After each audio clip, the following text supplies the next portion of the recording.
Ma, alis na po ako. Papasok na po ako sa school. Oh, siya, sige. Ay nga po pala, Ma. Ano po ba ibig sabihin nitong nasa taas ng ulo ko ngayon? Percentage yan, anak. Makikita mo dyan kung gaano ka kamahal ng isang tao. So, ibig sabihin po, mahal niyo po ako ng 100%? Oh, naman, anak. I love you. I love you too, Ma. What? Kasyero? Wow! Meron na palang kasyero dito sa Loklok. Ang galing! Di bale, pag uwi ko mamaya, panonoorin ko to. Hi, Bes! Good morning! Uy, good morning, Bes! Ano? 10% lang yung pagmamahal mo sa akin? Kala ko pa naman mataas. Best friend pa naman kita. Best, ano sinasabi mo? Hindi kita maintindihan. Wala. Tsaka pwede ba? Wag na wag mo na akong kakausapin kahit kailan. Ayaw na kitang kausap. Best, teka lang! Oh, hi babe. Hi babe. Ay, mamaya na pala yung first anniversary natin, babe, no? So, anong plano mo? Nga pala, hindi pala kita maihahatid mamaya sa bahay niyo, babe. Dahil may lakad kami ng mga barkada ko. Okay lang, babe. Ang importante, mahal na mahal mo ko. Mama, excuse me po. Ito na po pala yung pinapakuha niyo sa akin. Sige. Ilagay mo na dyan sa may lamesa. Okay, sige po. Salamat, Iha, ha? Kahit pa naman tong teacher na to, marunong din pala itong makipagplastikan. Iha? May sinasabi ka? Wala po, ma'am. Excuse me po. Bes, nandito ka lang pala. Alam mo bang kanina pa kita hinahanap? Sino ba naman kasing may sabi sa'yo na hanapin mo ko? Wala naman, di ba? Kaya pwede ba, Erica? Lubayan mo ko? Umalis ka nga sa harapan ko. Dahil baka mamaya, hindi kita matansya. Bes, alam ko na kung bakit ka nagkakaganyan. At dahil yon sa black heart na nasa itaas ng ulo mo ngayon. At may kailangan kang malaman tungkol dyan. Ano naman bang tungkol dito? Ha? Ano na naman bang kasinungalingan ang sasabihin mo? Naman eh. Makinig ka nga muna sa akin. Meron kang dapat malaman dyan sa black heart na nasa itaas ng ulo mo ngayon. At lalong-lalo nang hindi totoo yung sinasabi ng mama mo sa'yo. Anong ibig mong sabihin? Yang black heart na nasa itaas ng ulo mo ngayon, hindi yan love percentage ng isang tao. Kung hindi yan love percentage, ano yan? Ano to? Plus 1? 1 million o kwintas? Dito ako sa kwintas. Kasi sigurado makakapagparitoke at makapagpaganda na ako nito. Ano? Ano ba yan? Ang daya-daya naman. 1 million naman yung pinindod ko pero kwintas naman itong napunta sa akin.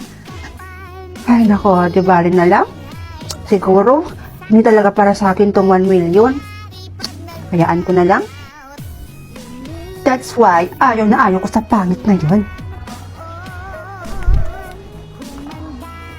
Gosh! Friend, speaking of, look at your back. Sirang-sira na naman yung araw ko today. Dahil nakita ko na naman yung pagmumukha ng pangit na to. Tol, tingnan mo. Yung ning pangit to, napagtitripan na naman. Ano ba kasi ang nasa mukha mo, Nimpa? It's look like paminta. True. Tigilan nyo na ako, ah. Wala naman akong ginagawang masama sa inyo. Ang sasama nyo sa akin. Aray ko! Pakak! Wala ka pala, Rosette. Tumatapang ka na, ha? Rosette! Yung mga notebooks ko, yun yung mga assignments ko eh. Balik mo sa akin yan. Mga assignments mo nandito?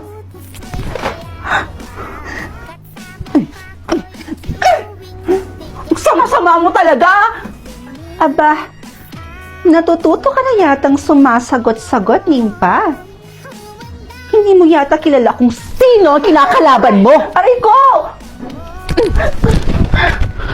Isa ka pa? Patricia, hawakan mo nga yung babaeng yan. Hawakan mo. Sure. Ano ba? Bitawan mo na ako! Bitawan mo ako! Ano ba?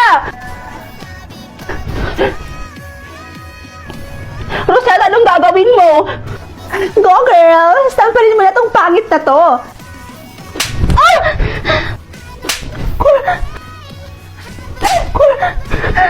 Tama na!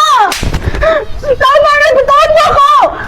At sa susunod na sagot-sagutin mo ako, hindi lang yan ang aabutin mo. Girls, tama na! Tama na yan. Dito na si ma'am.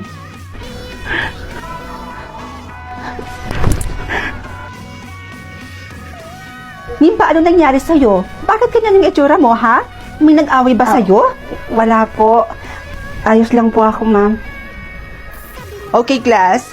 Bago ko makalimutan, year-end party or Christmas party niyo na tomorrow.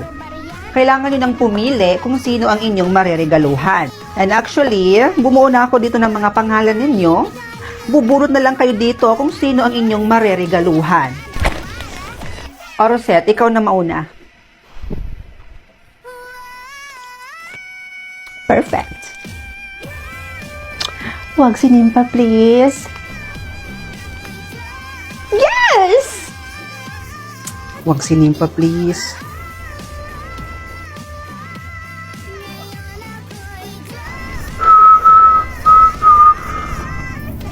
Ay, yawa. Anak ng putakti naman, oh. Pero tingnan mo si Clark. Si Nimpa yung nabunot niya.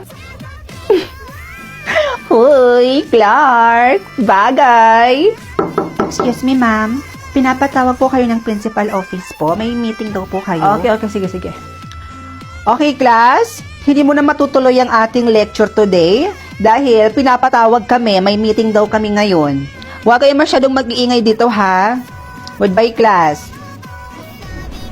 Tol, baka namang pwedeng magpalit na lang tayo. Loh, ayoko nga. Kunin mo na yan, Tol.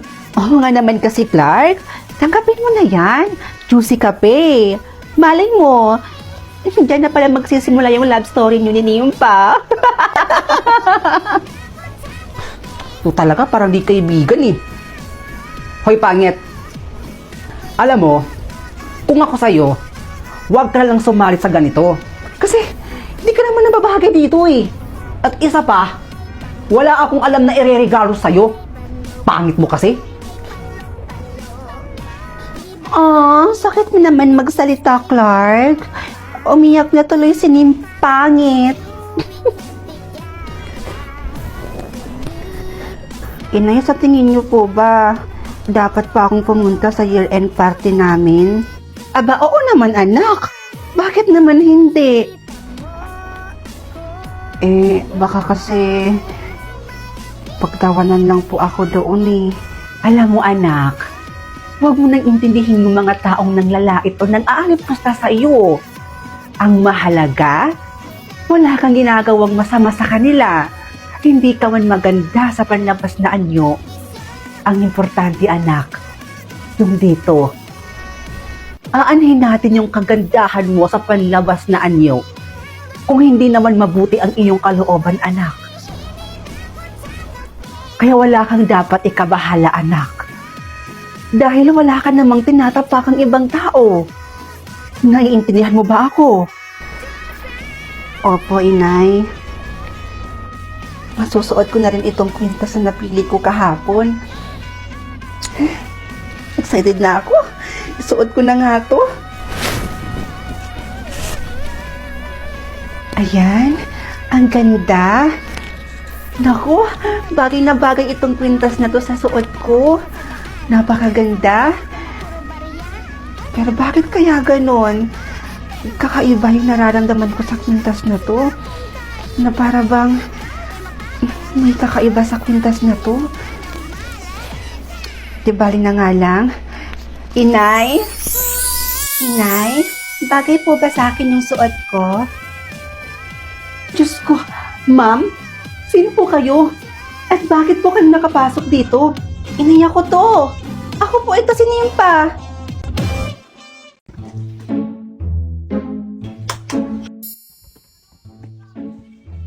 Ay, yawa! Bes naman! Mag-ingat-ingat ka naman, muntik mo na akong matamaan eh. Sorry naman. Hindi ko ba niya alam kasi kung ba't ako napunta dito eh. Naman yun. Ay, ba naman masyado po.